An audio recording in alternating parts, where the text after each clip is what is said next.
Turtle and I had the whole afternoon to kill in Oklahoma City while we waited for some paperwork on the adoption to clear. After a nap, she was raring to go. She talked up a storm and wanted to play with Esperanza's medallion. I let her look at it in the side view mirror. You have to keep it on, I told her. That's St. Christopher, the guardian saint of refugees. I think you'd count. You're about as tempest-tossed as they come. A tempest was a bad storm where things got banged around a lot. Tempest tossed was from the poem on the Statue of Liberty that started out, Give me your tired, your poor. Esteban could recite the whole poem. Considering how America had treated his kind, he must have thought this was the biggest joke ever to be carved in giant letters on stone. I tried not to think about Esteban, but after a while decided it felt better to think about him than not to. And Turtle was good company. We cruised around in Maddie's Lincoln, a couple of freewheeling females out on the town. Her favorite part was driving over the speed bumps at the Burger King. During this time, we had what I consider our second real conversation, the first having taken place at the foot of a pine tree at the Lake of Cherokees. It went something like this. What do you want to do? Okay. Are you hungry? No. Well, where should we go, do you think? Anything in particular you want to see as long as we're here in the big city? Ma Luann. Luann's at home. We'll see her when we get home. And Edna and Virgie and Dwayne Ray and everybody. Wayne Way? That's right. Ma Luann? That's right. Only let me tell you something.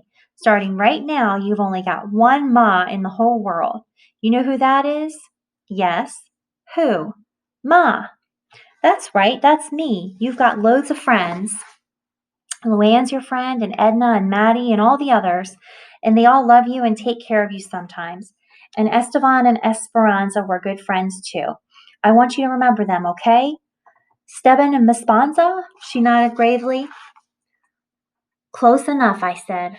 I know it's been confusing. There's been a lot of changes in the management. But from here on in, I'm your ma, and that means I love you the most, forever. Do you understand what that means? That means? She looked doubtful. You and me. We're sticking together. You're my turtle. Ertle, she declared, pointing to herself. That's right, April Turtle Greer. Abel Ertle Deer. Exactly. On an impulse, I called 1-800-THE-LORD from a public phone in the city library where we come after Turtle decided she liked to look at some books. I don't know what possessed me to do it. I've been saving it up all this time, like Mama and our head writes.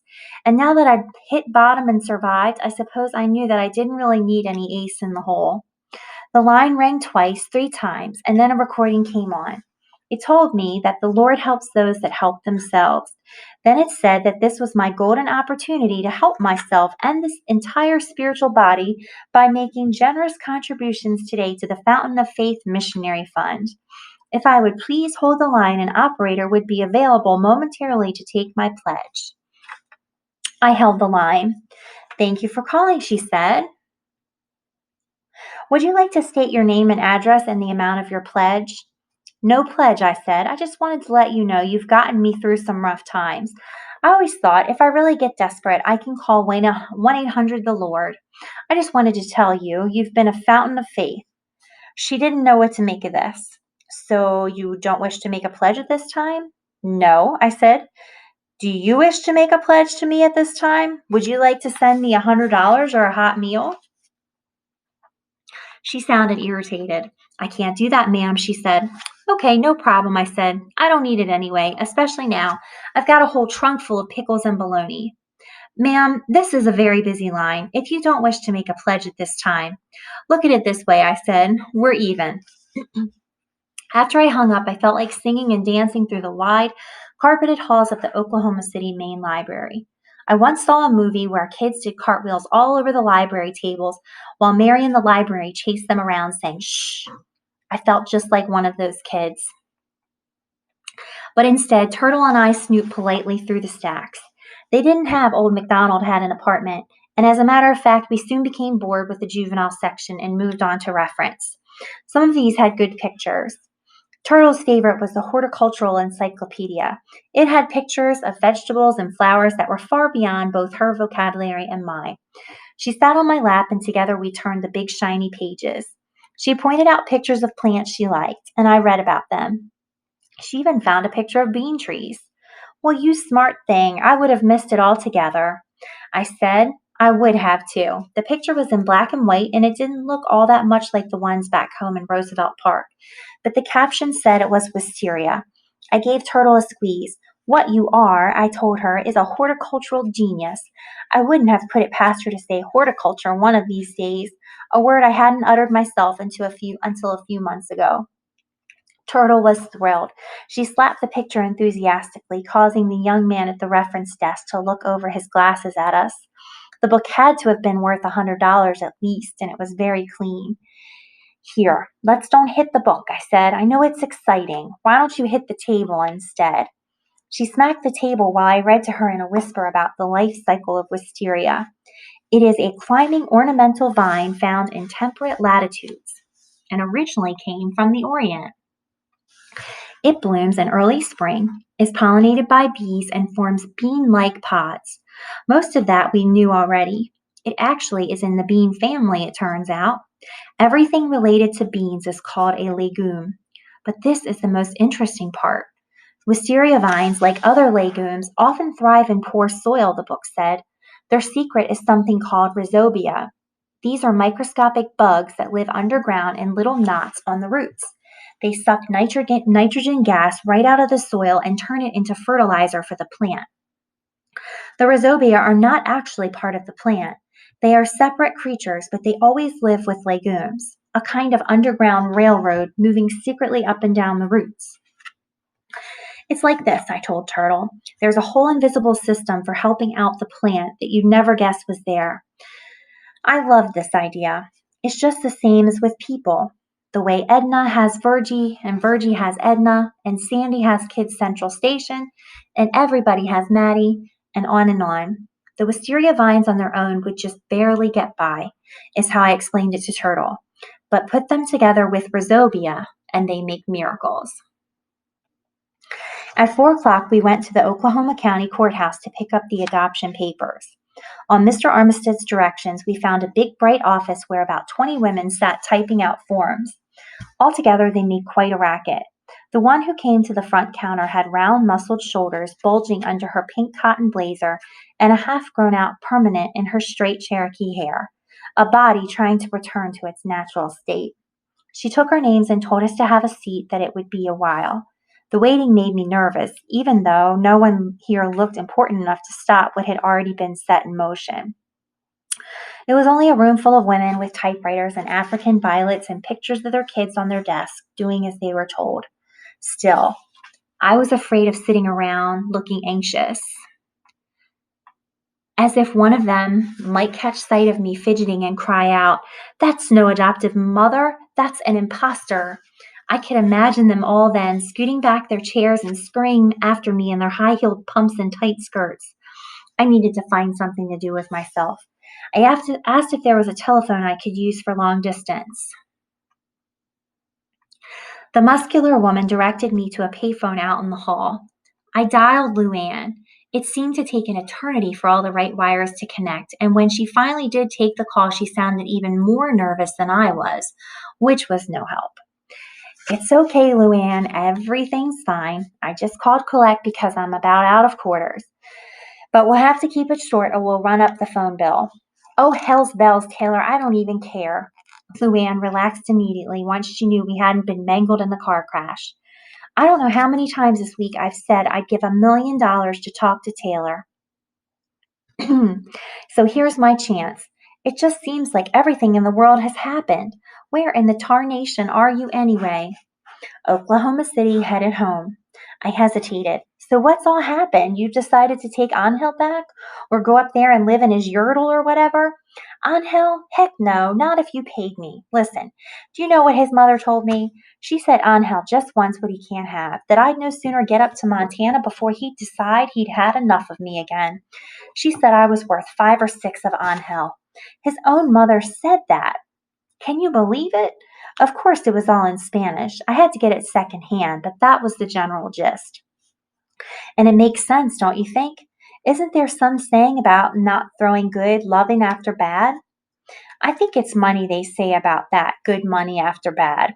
Well, the same goes as what I say. Oh, shoot, can you hang on a second? Dwayne Ray's got something about ready to put in his mouth. I waited while she saved Dwayne Ray from his probably 19,000th brush with death. I loved Luann. Turtle was playing the game where you see how far you can get without touching the floor, walking only on the furniture. She was doing pretty well. There was a long row of old-fashioned wooden benches with spindle backs and armrests lined up side by side down one wall of the hallway. For some reason, it made me think of a chain gang. 100 guys could sit on those benches, all handcuffed together. Or a huge family, I suppose, waiting for some important news. They could all hold hands. Okay, I'm back. So there's one more thing I have to tell you. Remember about the meteors? I called up Ramona Quiraz in San Diego long distance. There wasn't any meteor shower, not at all. Can you believe that? That was just the absolute last straw. Well, thank heavens, I said. It occurred to me that nobody else on earth could have understood what Luann had just said. So that's the scoop. On Hell's history. Now I'm seeing this guy from Red Hot Mamas by the name of Cameron John. Cameron's his first name and John's his last. Can you believe it? I had a science teacher like that once, I said. So does Red Hot Mamas give out a sex manual for the chili packers? How to do it without touching anything? Taylor, I swear, he does tomatillos, and I just boss people now, as you very well know. Anyhow, I can't wait till you meet him to see what you think. I know Mama would take one look and keel over dead. He's about 7 feet tall and black as the ace of spades, but Taylor, he is so sweet. My biggest problem is I keep feeling like I don't deserve anybody to be that nice to me. He invited me over for dinner and made this great something or other with rice and peanuts and I don't know what all. He used to be a Rastafarian. A what? Rastafarian. It's a type of religion, and he's got this dog, a Doberman Pinscher, named Mr. T. Only Cameron didn't name it that. Somebody gave it to him. It's got pierced ears, Taylor. I swear to God, with all these little gold rings. I can't believe I actually went out with this guy. I've gotten so brave hanging around you. 6 months ago, it would have scared the living daylights out of me just to have to walk by him on the street. Which, Cameron or Mr. T? Either one. And oh, I can't tell you, he was so good with Dwayne Ray. It just made me want to cry or take a picture or something to see this great big man playing with a little teeny pale white baby. So are you moving in with him or what? I tried my best to sound happy for her. What, me? No. Cameron's sweet as can be, but I'm real content with things the way they are now. To tell you the truth, I'm sure you're a lot easier to live with than him and Mr. T. Oh, well, I'm glad. Taylor, remember that time you were mad at me because you didn't want us to act like a family? That all we needed was a little dog named Spot? Well, don't get mad, but I told somebody that you and Turtle and Dwayne Ray were my family. Somebody at work said, "Do you have family at home?" And I said, "Sure," without even thinking. I met you all. Mainly, I guess, because we've been through hell and high water together. We know each other's good and bad sides, stuff nobody else knows. It was hard for me to decide what to say. I don't mean till death do us part or anything, she said, but nothing on this earth's guaranteed when you get right down to it, you know? I've been thinking about that, about how your kids aren't really yours. They're just these people that you try to keep an eye on and hope you'll all grow up someday to like each other and still be in one piece.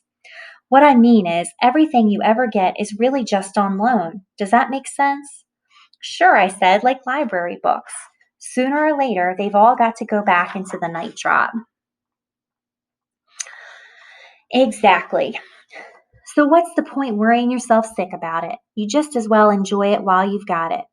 I guess you could say we're family, I said. I watched Turtle climb over the armrest onto the last bench by the front door, which stood wide open to the street. She turned around and looked for me and started making her way back. There was silence on the other end of the line. "Luann, you still there?" I asked. "I can't stand the suspense, Taylor. Do you still have her?" "Have who?" "Turtle, for heaven's sake."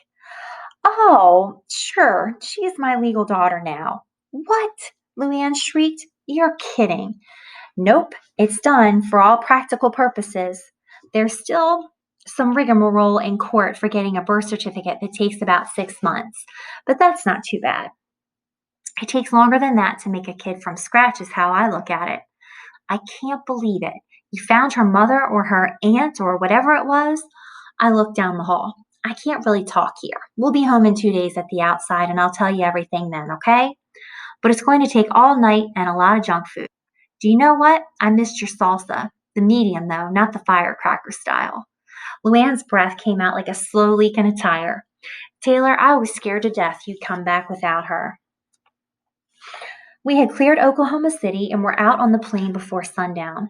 It felt like old times heading into the low western horizon. I let Turtle see the adoption certificate, and she looked at it for a very long time, considering that there were no pictures on it. That means you're my kid, I explained, and I'm your mother, and nobody can say it isn't so. I'll keep that paper for you till you're older, but it's yours, so you'll always know who you are. She bobbed her head up and down like a hen, with her eyes fixed on something out the window that only she could see. You know where we're going now? We're going home. She swung her heels against the seat. Home, home, home, home, she sang. The poor kid had spent so much of her life in a car, she probably felt more at home on the highway than anywhere else. Do you remember home? I asked her. That house where we live with Luann and Dwayne Ray? We'll be there before you know it. But it didn't seem to matter to Turtle. She was happy where she was. The sky went from dust color to gray and then cool black, sparked with stars, and she was still wide awake. She watched the dark highway and entertained me with her vegetable soup song, except that now there were people mixed in with the beans and potatoes. Dwayne Ray, Maddie, Esperanza, Luann, and all the rest. And me, I was the main ingredient.